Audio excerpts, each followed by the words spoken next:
ನಮಸ್ಕಾರ ವೀಕ್ಷಕರೇ, ಆಹಿಂದ ನ್ಯೂಸ್ಗೆ ಸ್ವಾಗತ. ನಾನು ಋಷಿಕಾ ನಾಗ್. ಕುರ್ಚಿ ಬಿಟ್ಟುಕೊಡದ ಮಹಿಳಾ ಮತ್ತು ಮಕ್ಕಳ ಅಭಿವೃದ್ಧಿ ಇಲಾಖೆಯ ಉಪನಿರ್ದೇಶಕ. ಕುರ್ಚಿಗಾಗಿ ಇಬ್ಬರು ಅಧಿಕಾರಿಗಳ ಜಟಾಪಟಿ.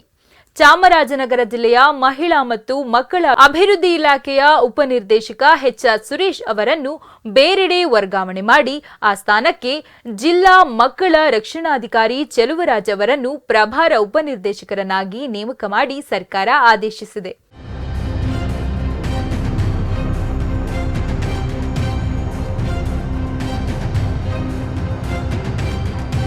ವರದಿ ಮಾಡ್ಕೊಂಡಿದ್ದೆ. ಈ 15ನೇ ತಾರೀಕು ಕಾರಣದಲ್ಲಿ ನಾನು ಇಲ್ಲಿ ಕೆಲಸ ಮಾಡ್ತಿದ್ದೆ. ಇರ್ಲಿ ಬಿಡು, ನನ್ನ ವರ್ಷ ನೀನ್ ಹೇಳಪ್ಪ. ಕುರ್ಚಿ ಬಿಟ್ಟುಕೊಡದ ಮಹಿಳಾ ಮತ್ತು ಮಕ್ಕಳ ಅಭಿವೃದ್ಧಿ ಇಲಾಖೆಯ ಉಪನಿರ್ದೇಶಕ. ಕುರ್ಚಿಗಾಗಿ ಇಬ್ಬರು ಅಧಿಕಾರಿಗಳ ಜಟಾಪಟಿ. ಚಾಮರಾಜನಗರ ಜಿಲ್ಲೆಯ ಮಹಿಳಾ ಮತ್ತು ಮಕ್ಕಳ ಅಭಿವೃದ್ಧಿ ಇಲಾಖೆಯ ಉಪನಿರ್ದೇಶಕ ಎಚ್.ಆರ್. ಸುರೇಶ್ ಅವರನ್ನು ಬೇರೆಡೆ ವರ್ಗಾವಣೆ ಮಾಡಿ ಆ ಸ್ಥಾನಕ್ಕೆ ಜಿಲ್ಲಾ ಮಕ್ಕಳ ರಕ್ಷಣಾಧಿಕಾರಿ ಚೆಲುವರಾಜ್ ಅವರನ್ನು ಪ್ರಭಾರ ಉಪನಿರ್ದೇಶಕರನ್ನಾಗಿ ನೇಮಕ ಮಾಡಿ ಸರ್ಕಾರ ಆದೇಶಿಸಿದೆ. ಈ ನಡುವೆ ಚೆಲುವರಾಜ್ ಅವರು ಪ್ರಭಾರ ಉಪನಿರ್ದೇಶಕರಾಗಿ ಕರ್ತವ್ಯ ನಿರ್ವಹಿಸಲು ಕಚೇರಿಗೆ ತೆರಳಿದ ವೇಳೆ ಎಚ್.ಆರ್. ಸುರೇಶ್ ಅವರು ತಮ್ಮ ಕುರ್ಚಿಯನ್ನು ಬಿಟ್ಟುಕೊಡದೆ ಮೀನಾಮೇಷ ಎಣಿಸುತ್ತಿದ್ದಾರೆ.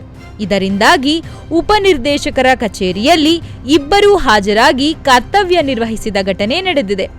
ನವೆಂಬರ್ 26ರಂದು ಚೆಲುವರಾಜು ಅವರನ್ನು ಮಹಿಳಾ ಮತ್ತು ಮಕ್ಕಳ ಅಭಿವೃದ್ಧಿ ಇಲಾಖೆಯ ಪ್ರಭಾರ ನಿರ್ದೇಶಕರನ್ನಾಗಿ ನೇಮಕ ಮಾಡಿದ್ದು, ಹಾಲಿ ಡಿಡಿ ಎಚ್.ಆರ್. ಸುರೇಶ್ ಅವರನ್ನು ಇಲಾಖೆಯ ಬೆಂಗಳೂರಿನ ಪ್ರಧಾನ ಕಚೇರಿಯಲ್ಲಿ ಖಾಲಿ ಇರುವ ಉಪನಿರ್ದೇಶಕರ ಹುದ್ದೆಗೆ ವರ್ಗಾವಣೆ ಮಾಡಿ ಮಹಿಳೆಯರ ಮತ್ತು ಮಕ್ಕಳ ಅಭಿವೃದ್ಧಿ ಹಾಗೂ ವಿಕಲಚೇತನರ ಮತ್ತು ಹಿರಿಯ ನಾಗರಿಕರ ಸಬಲೀಕರಣ ಸಚಿವಾಲಯದ ಸರ್ಕಾರದ ಉಪ ಕಾರ್ಯದರ್ಶಿ ರಂಗನಾಥ್ ಆದೇಶ ಹೊರಡಿಸಿದ್ದಾರೆ.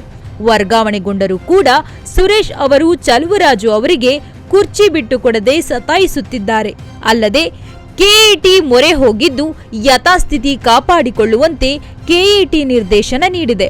ಇಂದು ಉಪನಿರ್ದೇಶಕರ ಕಚೇರಿಯಲ್ಲಿ ಇಬ್ಬರು ಅಧಿಕಾರಿಗಳು ಹಾಜರಾಗುವ ಮೂಲಕ ಕರ್ತವ್ಯ ನಿರ್ವಹಿಸಿದರು. ಈ ವೇಳೆ ಎಚ್.ಆರ್. ಸುರೇಶ್ ಮಾತನಾಡಿ, ನನಗೆ ವರ್ಗಾವಣೆಯಾಗಿದೆ, ಆದರೆ ಇನ್ನೂ ಕೂಡ ಜಿಲ್ಲಾ ಪಂಚಾಯತ್ ಸಿಇಒ ಬಿಡುಗಡೆ ಆದೇಶ ನೀಡಿಲ್ಲ ಎಂದು ಹೇಳಿದರು. ಚೆಲುವರಾಜು ಮಾತನಾಡಿ, ಈಗಾಗಲೇ ಪ್ರಭಾರ ಉಪನಿರ್ದೇಶಕರನ್ನಾಗಿ ಸರ್ಕಾರ ನನ್ನನ್ನು ನೇಮಕ ಮಾಡಿದ್ದು, ಇಲಾಖೆಯಲ್ಲಿ ವರದಿ ಮಾಡಿಕೊಳ್ಳಲು ಅನುಮತಿ ನೀಡುವಂತೆ ಜಿಲ್ಲಾ ಪಂಚಾಯತ್ ಸಿಇಒ ಅವರಿಗೆ ಮನವಿ ಮಾಡಿದ್ದೇನೆ. ಅಲ್ಲಿಂದ ಇನ್ನೂ ಆದೇಶ ಬಂದಿಲ್ಲ. ವರ್ಗಾವಣೆಗೊಂಡಿದ್ದರೂ ಸುರೇಶ್ ಅವರು ಚಾರ್ಜ್ ಕೊಡುತ್ತೇನೆ ಅಂತ ಹೇಳಿ ಇನ್ನೂ ಕೊಟ್ಟಿಲ್ಲ ಎಂದು ಹೇಳಿದರು. ಅವರ ಮೇಲೆ ದೂರುಗಳು ಇರುವ ಹಿನ್ನೆಲೆಯಲ್ಲಿ ಸಾರ್ವಜನಿಕ ಹಾಗೂ ಆಡಳಿತಾತ್ಮಕ ಹಿತದೃಷ್ಟಿಯಿಂದ ವರ್ಗಾವಣೆ ಮಾಡಿರುವುದಾಗಿ ಆದೇಶದಲ್ಲಿ ತಿಳಿಸಲಾಗಿದೆ. ಆದರೂ ತಾವೇ ಜಿಲ್ಲಾ ಪಂಚಾಯತ್ ಸಿಇಒ ಅವರಿಗೆ ಬಿಡುಗಡೆ ಮಾಡಿಕೊಡುವಂತೆ ಮನವಿ ಸಲ್ಲಿಸದೆ ಇಲ್ಲಿಯೇ ಉಳಿದಿರುವುದು ಸುರೇಶ್ ಅವರ ಮೇಲೆ ಸಾರ್ವಜನಿಕ ವಲಯದಲ್ಲಿ ಹಲವು ಅನುಮಾನಗಳು ಮೂಡಲು ಕಾರಣವಾಗಿದೆ. ರಿಪೋರ್ಟ್ ಮಾಡ್ಕೊಳ್ಳೋಕ್ಕೂ ಬರುತ್ತಿಲ್ಲ, ಇವರು ನನ್ನನ್ನು ರಿವ್ಯೂ ಮಾಡೋಕ್ಕೂ ಬರುತ್ತಿಲ್ಲ. ಯಾಕೆಂದ್ರೆ ಇವರು ನನ್ನ ಅಧೀನಸ್ಥಿತ. ನನ್ನನ್ನು ರಿವ್ಯೂ ಮಾಡುವಂತ ಅಧಿಕಾರಿ ಬಂದದ್ದು ಜಿಲ್ಲಾ ಪಂಚಾಯತ್ ಮುಖ್ಯ ಕಾರ್ಯನಿರ್ವಾಹಕ ಅಧಿಕಾರಿಗಳಿಗೆ ಮಾತ್ರ ಬರುವಂತದ್ದು. ಇವತ್ತುವರೆಗೂ ಮುಖ್ಯ ಕಾರ್ಯನಿರ್ವಾಹಕ ಅಧಿಕಾರಿಗಳು ನನ್ನನ್ನು ರಿವ್ಯೂ ಮಾಡಿಲ್ಲ. ಒಂದನೇ ವಿಚಾರ, ಯಾವಾಗ ನನಗೆ ವರ್ಗಾವಣೆ ಆದೇಶ ಆಯಿತು, ವರ್ಗಾವಣೆ ಆದೇಶ ಆದ ನಂತರ ನಾನು ಕರ್ನಾಟಕ ನ್ಯಾಯಮಂಡಳಿ ಮೊರೆ ಹೋದೆ. ಕರ್ನಾಟಕ ನ್ಯಾಯಮಂಡಳಿ 15ನೇ ತಾರೀಕು ಒಂದು ಆದೇಶ ಮಾಡಿದೆ. ಆ ಆದೇಶ ಪ್ರತಿದಿವಸ ನಿಮಗೆ ಕೊಡ್ತೀನಿ. ಆದೇಶದಲ್ಲಿ ಏನಿದೆ, ಅಪ್ಲಿಕೆಂಟ್ ಅವರು ನಾನು, ಕೋರ್ಟ್ ಹೋಗಿರೋ ನಾನು 15/12/2025ರಂದು ಅಪ್ಲಿಕೆಂಟ್ ಹುದ್ದೆನ ನಿಂತರೆ ಇರುವಂತ ಇಬ್ಬರು ಅಧಿಕಾರಿಗಳು ಯಥಾಸ್ಥಿತಿಯನ್ನ ಕಾಪಾಡಿರ್ತಿದ್ರು. ಸ್ಟೇಟಸ್ ಮೇಂಟೆನೆನ್ಸ್ ಅಂದ್ರೆ ಚೆಲುವರಾಜು ಉಪನಿರ್ದೇಶಕರ ಹುದ್ದೆನ ಸುರೇಶ್ ಮೇಂಟೈನ್ ಮಾಡ್ತಾರೆ ಅನ್ನೋದು ಅದು ವಿಚಾರ.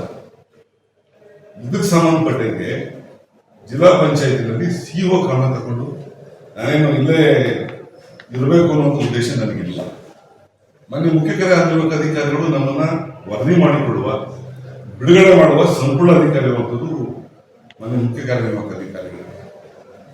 ಅವರು ರಿವ್ಯೂ ಇವತ್ತವರೆಗೂ ನನ್ನನ್ನು ಮಾಡಿಲ್ಲ. ಒಂದು ಎರಡನೇದಾಗಿ ರಿವ್ಯೂ ಮಾಡಬೇಕಾದ್ರೆ ಅಲ್ಲಿ ಬಂದಿರುವಂತ ನಿರ್ದೇಶನಗಳೇನಿವೆ ಅದನ್ನು ಸಹ ಮೇನ್ ಮುಖ್ಯ.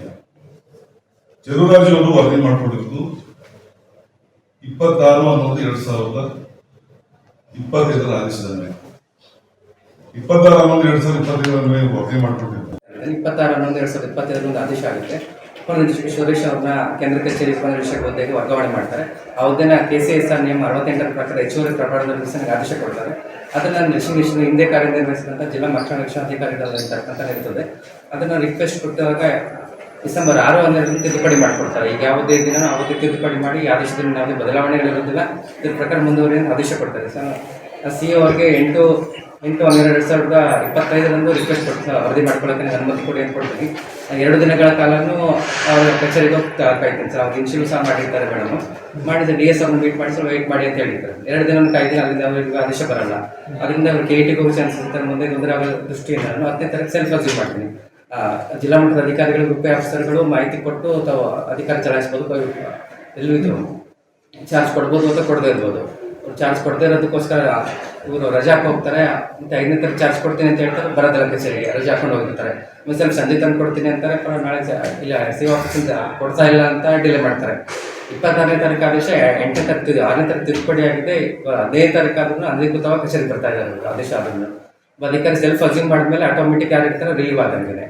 ಜಿಲ್ಲಾ ಪಂಚಾಯತ್ CO ಬರೋದು C ಗ್ರೂಪ್ ತನಕ ಮಾಹಿತಿ ಕೊಡ್ಬೋದು.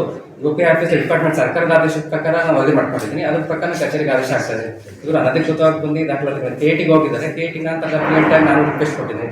ಅದರಲ್ಲಿ ನಮ್ಮ ವಕೀಲರು ಕರ್ತವ್ಯ ವರದಿ ಮಾಡ್ಕೊಂಡಿರೋದನ್ನ ಹೇಳ್ತಾರೆ. ಅದರಲ್ಲಿ ಕರ್ತವ್ಯಕ್ಕೆ ವರದಿ ಮಾಡ್ಕೊಂಡಿರೋದ್ರಿಂದ ಮತ್ತು ಈಗ ಈ ದಿನಾಂಕ ಏನು ಆದೇಶ ಇರ್ತದೆ ಅದ್ರ ಪ್ರಕಾರ ಕರ್ತವ್ಯ ನಿರ್ವಹಿಸಿ ಅಂತ ಆದೇಶ ಆಗಿರ್ತದೆ.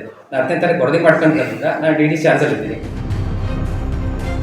ವರದಿ ಪುಟ್ಟಸ್ವಾಮಿ ನಾಯಕ, ಚಾಮರಾಜನಗರ ಜಿಲ್ಲೆ. ಇದಾಗಿತ್ತು ಈ ಕ್ಷಣದ ಅಹಿಂದ ನ್ಯೂಸ್. ನಮಸ್ಕಾರ.